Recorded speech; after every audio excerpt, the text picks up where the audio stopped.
If you've been recently seeing a lot of new cool combos, tech, and things you've never seen in the game before, don't worry, you're not going crazy, and it's not your fault. Zenless Zone Zero just kind of sucks at teaching you its own game. Because of that, we kind of have to do it for you. In today's video, I'm going to be breaking down and showing you guys everything about one of the cool new features that came with version 1.4 that I think all players should be aware of. Per usual, don't take everything that I say in this video as a form of an absolute, but as a practice or a start to practice so that you can improve on the knowledge that I give you and then use it for yourself for evil or for that. Why did I say that? Zenless recently updated the game. I believe this came out in like 1.3, but it wasn't really talked about. We didn't really make it a big deal. We should have made it a big deal, but now it's an even bigger deal because of what they just added into the game as well. Again, probably was in here in 1.3. I'm not entirely too sure. Now, I'm right about this one. This is 1.4, right? Priority, combat, red lines, whatever, or readiness. And this is essentially an entire game plan on you preparing whatever character you want in the game. If you want to prepare a support character, a DPS character, a stunner, doesn't matter, whatever it is, you can do it. Why am I pointing this out? This is pretty basic, right? You would assume that if you click this, it's going to do whatever you want. The reason I'm pointing this out is because not a lot of players understand how useful something like this is in game. Now, to my own credit, I'm putting out every guide maker. Obviously not every guide maker, bro. We still have our knickknacks or twists, whatever, right? We have the things that make us better at understanding the game compared to the game, because at the end of the day, this is based off of the community. A little bit of the game, right? When the character first comes out, it's based off the game itself, and then it's based on the community, right? Branch and Blade and then Woodpecker Electro.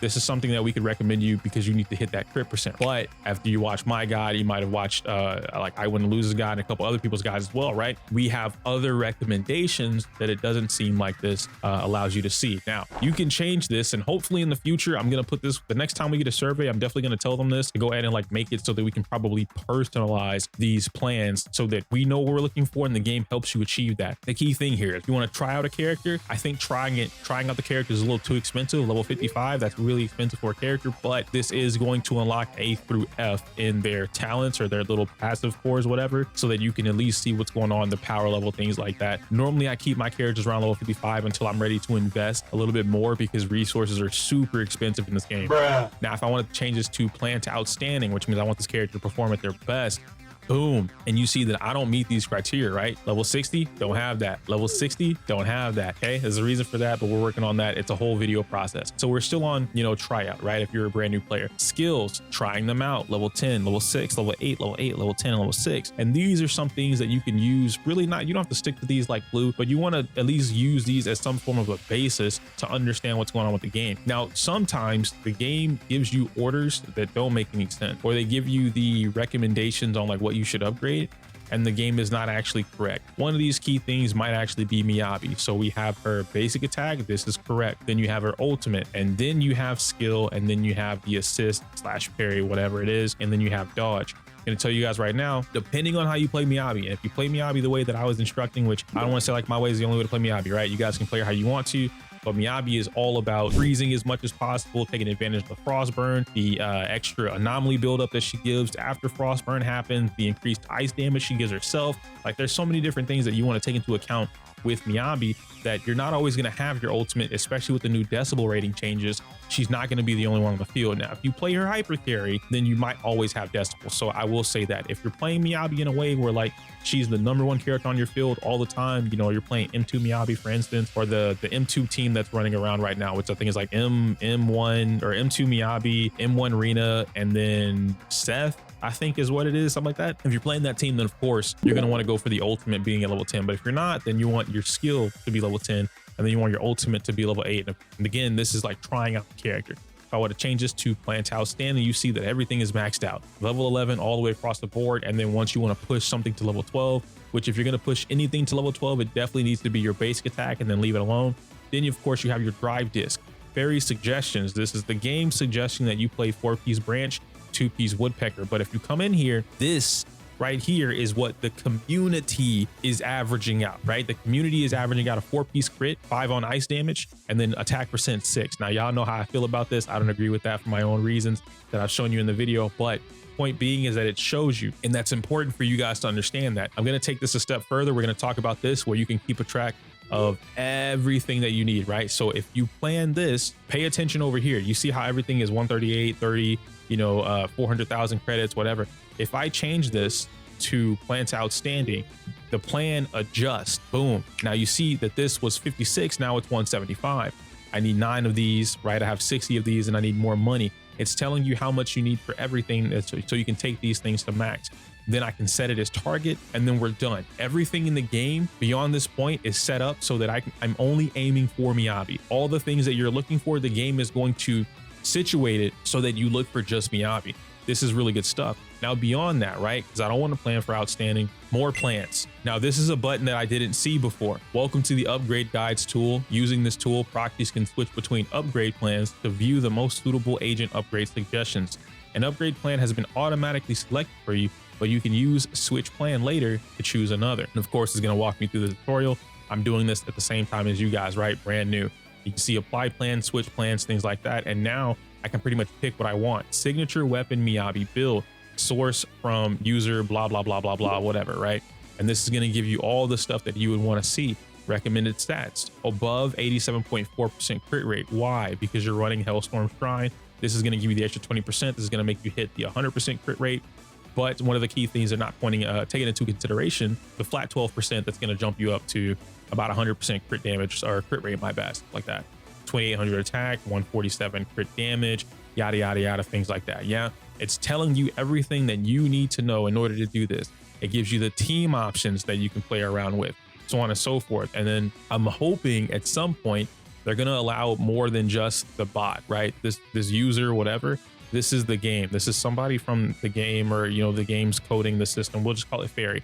This is Fairy being able to do that. Why is the light is crazy right now. Anyway, let's try and balance out this light so that I don't look so blown out or cool, if you will. Because, you know, maybe the room is cool, whatever. It doesn't really matter. Anyway, you have a general Miyabi build. Okay. Well, again, with the recommended teams, you have the free to play Miyabi build, right? Boom.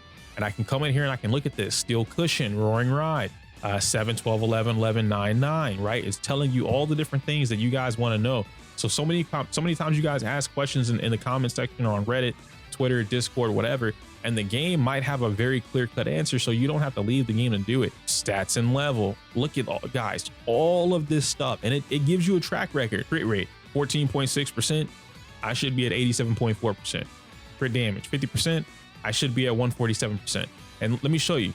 This is actually going to change too. So let's say that I change this, and let me just give her some random stuff. Boom. Where we go back to check plans, more plans. And now if I scroll down to stats and level, you're going to see that it should change what I got going on. Did I not increase anything? Maybe I didn't. Wait a minute.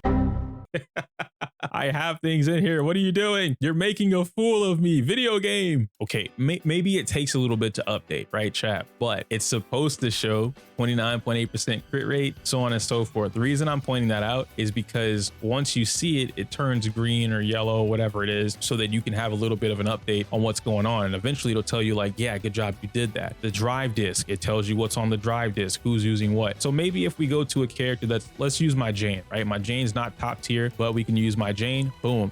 Anomaly 192. I got that. Anomaly 407. They're looking for 438. I don't have that. And then of course attack 2302 out of 2482. I don't have that. So these are two things that I would work on if I'm trying to achieve this. I come over here to my disk drives. Boom, boom, boom, boom, boom. And it tells you every single thing you have on it. This is a collective of information that you can use. And at some point, what they're going to be able to do, hopefully, is we can look at other people's characters in order to see like what they're playing, what they're building, things like that. This is a golden tool in the game in order for you guys to understand what's going on, how to learn it. It looks amazing. I love everything about this so far. It goes over W engines and what the recommended W engines are for in skill level, recommended lineup. So again, your teams. All this stuff is really good for you guys. Do I not have that guy? I guess I don't have Cannon Revolver, but whatever, it is what it is. Anyway, all this stuff in the game is so that you guys can completely have a more like hands-on experience with learning what's happening in Zenless Zone Zero. Now I have another video coming out. I don't want this video to be super long. There's another tool in the game that not a lot of people are using. I know not a lot of people are using it because the clear rate on it in Hoyo Labs is like less than 35%. So there's way more people that should be playing this, that should know about this mode, but they haven't done it yet. The game sucks at telling you to go do this, but if you do it, it's great. The same thing with this thing, the whole upgrade guides and check-in plan. There's just so much that goes into this. Even this, right? Hopefully I caught it on the recording, but it told me just now, it said there's a new plan available click this. And so boom, look at that. Caddy King, or Caddy Ying, my bad. Caddy Ying, I apologize about mispronouncing that name, is a brand new lineup, Thunder Metal and Chaos Jazz. I don't know who that is, but somehow they got their information in there. See, maybe there's other plans in here from not Caddy Ying. Maybe let's go with Caesar. Does Caesar have anything? No. So I don't know how you get anything in here, but they're here. And it seems like maybe this is just something that's auto-generated for whoever's got what plans. And then you kind of go from there. Why are you running? You know what? You got it, bro. Maybe that team is for you. I guess if you just want like a pure damage build, you could do that, but that's a little weird. Anyway, regardless of the fact, you guys see what I'm talking about, okay? It's just a quick little rundown. I want you guys to be able to, like, my goal for this with Zenless, if we can get on a collective as a community to understand the game beyond what the game is like trying to teach us, even though the game wants us to know all of this information, otherwise it wouldn't be here. They want us to know how to play the game. They want us to know how to fight certain enemies, otherwise we wouldn't be able to go into a training mode and practice against these enemies, their different moves, combos to guarantee a freeze or a stun, whatever, right? If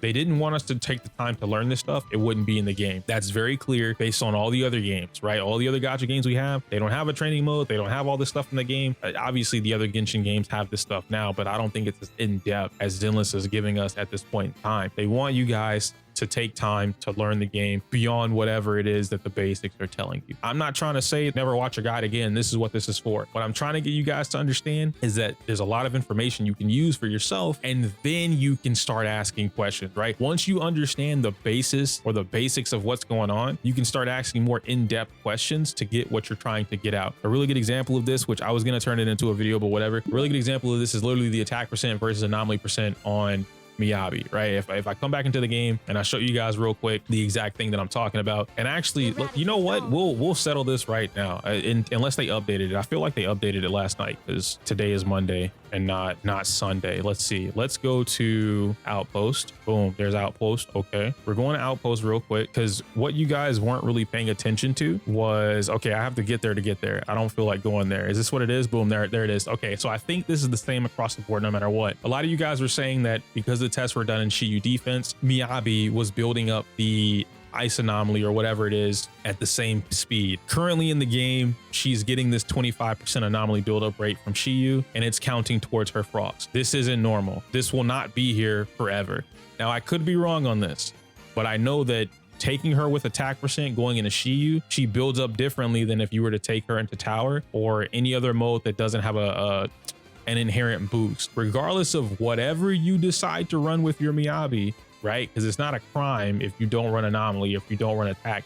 You can run whatever you want. Going back to the plan thing that I was explaining to you guys, if you understand why you're doing something instead of just repeating what someone else said, don't ever take what I said and repeat it without understanding why I said it. Don't take what Jay Stern or I Win to Lose or Globa, Poke, anybody. Don't take what some of us say and then just repeat it and you don't know why we said it, and then you go test it for yourself or figure out for yourself. Don't do that. The reason I say don't do that is because you want to know why it's happening. Why did EO say anomaly over attack percent? Don't be in the crowd that argues that attack percent is just better overall and you don't know why for both sides. Don't be in the crowd that says anomaly is better overall and you don't know why for both sides. That's a very important thing to understand why these things are happening, right? I can make attack percent clear under 30 seconds, 40 seconds, 50 seconds, whatever. I could make anomaly clear faster than I can clear attack. Why? Because I understand how the anomaly works in this game. I understand how the anomaly works specifically with Miyabi and whatever other team I'm using. But if I'm not using a team revolved around her anomaly, so the team combos and whatnot, then I'm going to go for the attack percent because I want as much damage up front as possible with her. So there's a lot of things that go into that. But anyway, enough babbling. Gonna get out of here. Let me know your thoughts and opinions. Let me know if you guys already knew about that, if you plan on using it, things like that. Again, there's another video or 2 videos that I have coming out for you guys, which is just like raw information that every player should know all this information in the game. They should know how to get to it. They should know how to access it. Even like my boy didn't know that you can just do this, right? If I come over into the game, I click on more, I go to VR training, you can actually use all of this, okay? These little things in here, the character tutorials, just last little bit of information.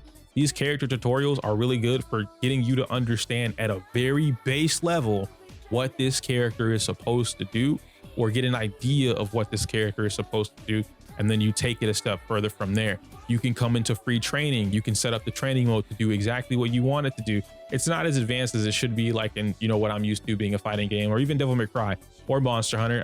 Actually, this might be a little closer to Monster Hunter because Monster Hunter doesn't fight back the same way, but whatever. Anyway, point being is that it's a little bit of a bare bones training mode, but I can set it up in a way where, like, okay, cool, this guy's gonna attack me. I need to practice my parries. I can come in here and practice that, right? And then I can practice whatever it is that I'm trying to do, whatever combo I'm going for and things like that. I can come in here and set all this stuff up. There's a lot that you can do in the game for yourself to help improve. Now, if you don't care about any of this shit and you literally just want to mash, then hey, you're well within your right to just mash away, okay? You're not in your right to complain about in-game. I had to throw in a little jab there, but it is what it is. Anyhow, I'm out of here, guys. Like the video, comment, subscribe. Thank you guys for all the love lately. It's been very uplifting, very, it feel nice. Smell you later.